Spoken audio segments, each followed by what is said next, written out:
You will almost never catch yourself doing something because it's selfish.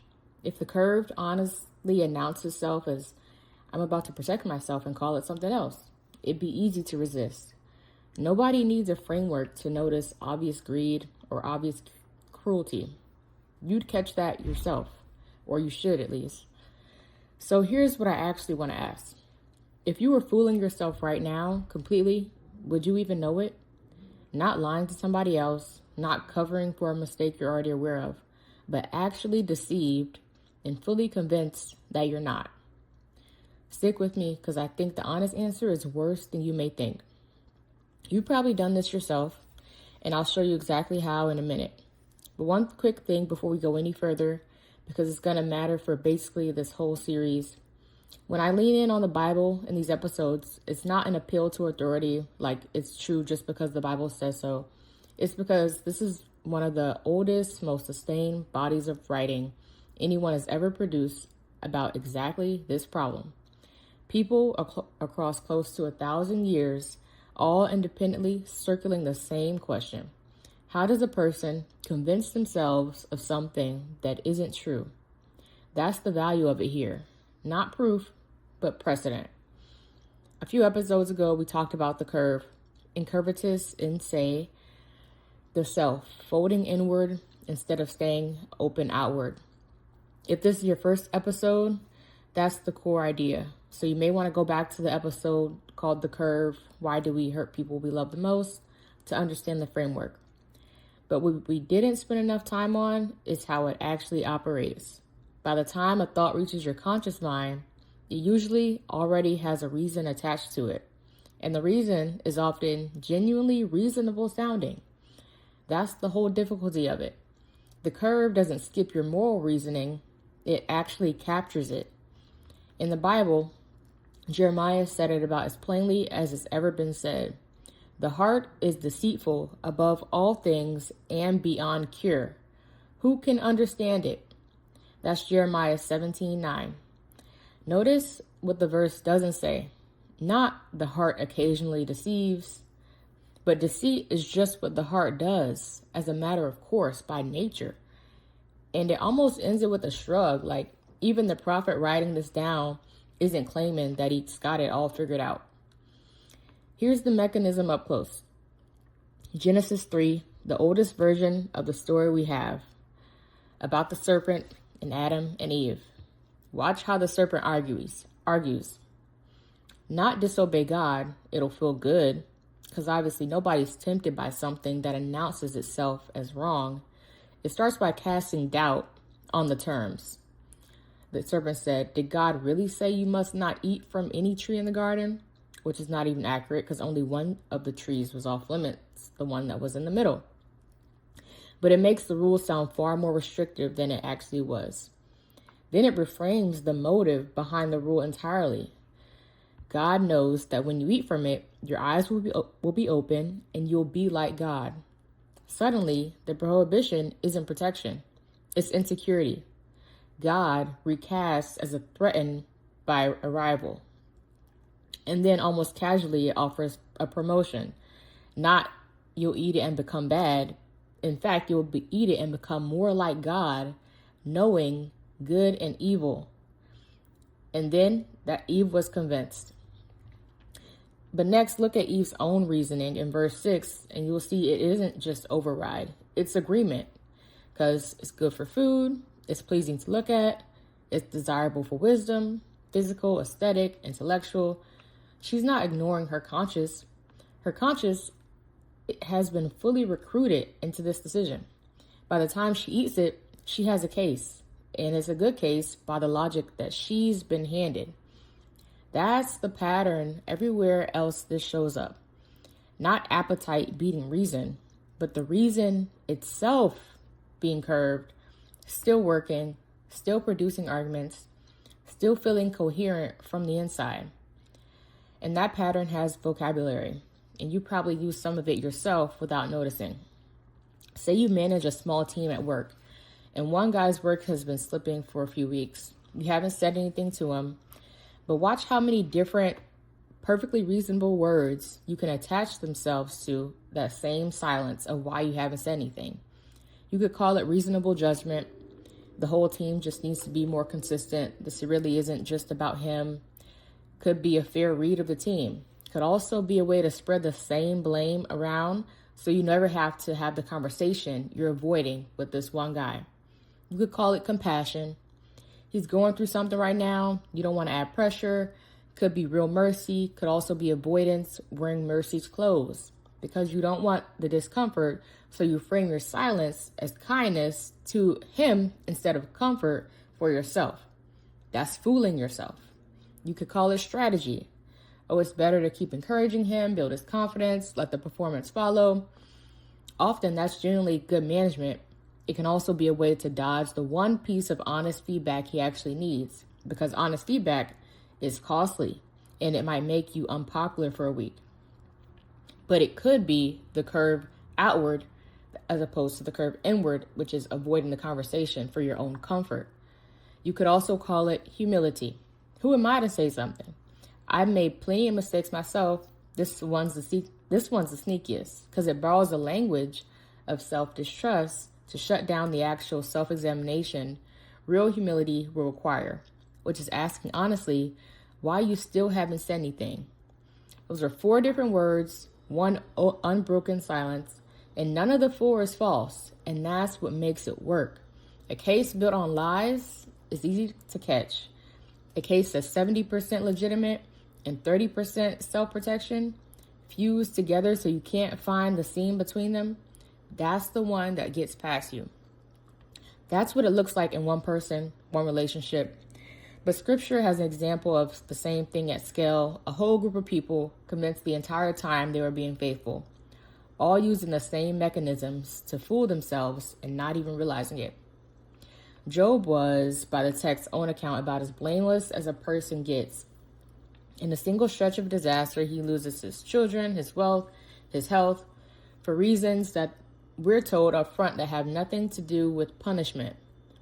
Job himself is never let in on that part, though. His friends come to sit with him, and for 7 days, they do the right thing and say nothing at all. Then Job breaks and starts voicing his grief, and the friends start talking, chapter after chapter. They build an increasingly sophisticated case, which is suffering like this only happens to the guilty. So somewhere, Job must have sinned. They aren't villains. They're applying something that's true. Sin does bring consequence. That's a real biblical principle. The same one Galatians 6 states plainly centuries later. They argue it with real conviction and what sounds like real compassion. And God's verdict, later in the book, is that they have not spoken the truth about him. Not because their principle was wrong, because they turned a true principle into a closed case with no room left in it for the actual man sitting in front of them. Which brings us to a verse that might be the most unsettling one in this whole conversation, which is Proverbs 14:12. There's a way that appears right to a person, but in the end, it leads to death. This one is worth sitting with a little longer than it usually gets. The Hebrew word way, which is direct, doesn't mean a single choice. It means a whole path, a direction of travel, made of many decisions strung together, not one fork in the road. So this isn't describing a bad call. It's describing an entire trajectory that feels right the whole way through. It's not a passing thought either. This exact line shows up twice, word for word, at 14:12 and again at 16:25. Something the tradition apparently felt needed saying more than once. If you read it carefully, you'll notice it isn't describing someone who knows the path is wrong and takes it anyway.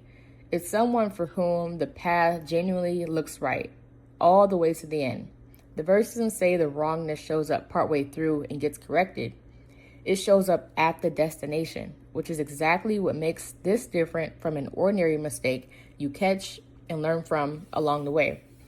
The deception can hold for the entire distance of the journey. So, is there anything you can actually do with this? A monk named Ignatius of Loyola spent his life training people to notice something specific. Not what a thought says, but how it moves.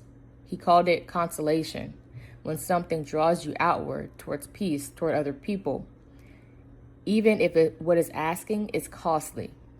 Desolation is the opposite, when something pulls you toward yourself, even if the words attached to it sound reasonable, sound spiritual even. His sharpest insight is whatever's working against you rarely shows up to someone trying to live well as obvious darkness. It shows up as light, as a fair, reasonable sounding argument, because a person already trying to do right isn't tempted by something that announces itself as wrong. Which means the instinctive question, does this feel wrong, is useless here. A well-built case doesn't feel wrong.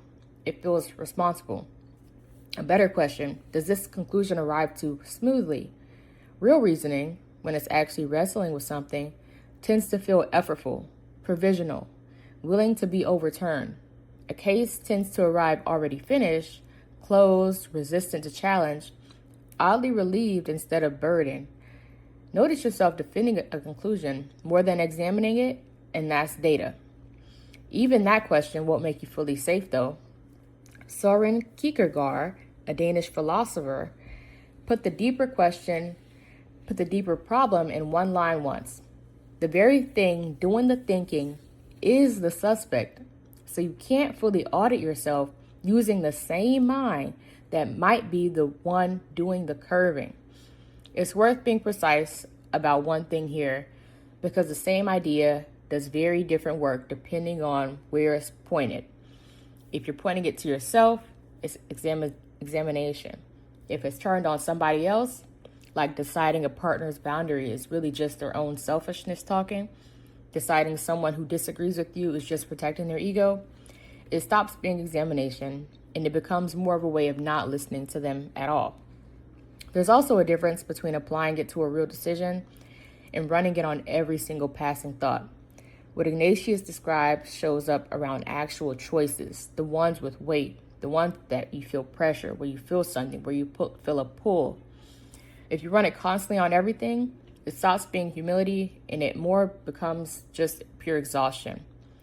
And it's worth separating from ordinary self-interest, wanting rest when you're tired, wanting to be loved, wanting your work to matter. None of that is automatically the curve. What's specific to the curve is dressing self-interest up as something else and hiding it from yourself. Not everything you want is that. So does this diagnostic actually work? Partially. It helps, genuinely, but the limit is real, not just politeness. The same problem as a minute ago. Just turn outward. The whole framework can be used to explain away any disagreement with yourself. If you agree with the conclusion, the discernment worked. If you disagree with it, someone could just say the curve is talking. That's not a fair fight. That's more like a locked door. So it's better to say that plainly than hand you a tool and pretend there's no holes in the framework. There are still practical instincts worth keeping anyway. Like bring your reasoning to someone outside of it, someone who can see the same the way that you can't. And watch the fruit of decision over real time, not just the feeling of it in the moment. Look at the patterns. Don't trust the speed of your own conviction, because none of that is the cure. It's an ongoing practice closer to something you keep returning to than a problem you solved once. So back to where we all started. If you were fooling yourself right now completely, would you know it? I can't promise you an honest yes. I don't think anyone who's actually looked closely at this can. But what I can tell you is the question's worth asking regularly. Not because you'll ever get a final answer, but because the asking itself is most of what keeps the case from closing. In case I lost you, the question, if you're fooling yourself, would you know it, is kind of rhetorical, because if you knew it, then maybe you would stop fooling yourself automatically, or maybe not. Personally, I think the awareness of when you are being honest with yourself, if you're behaving or thinking or deciding things that are based on a curve oriented inward and not dressing it up as something else that it's not, that very awareness and attentiveness is the most important question. even if you can't always escape the fooling, so to speak. But the more that you try is worth the effort, I think. And yeah, that's kind of how I summarize it. The fact that we're asking this question to ourselves is like a great place to begin with. So thank you for watching this video. If it was interesting to you in any way, please like the video, subscribe to the channel because we're only getting deeper from here, and leave a comment, something that you thought was interesting, or answer the question for yourself. Thank you again. See you on the next one.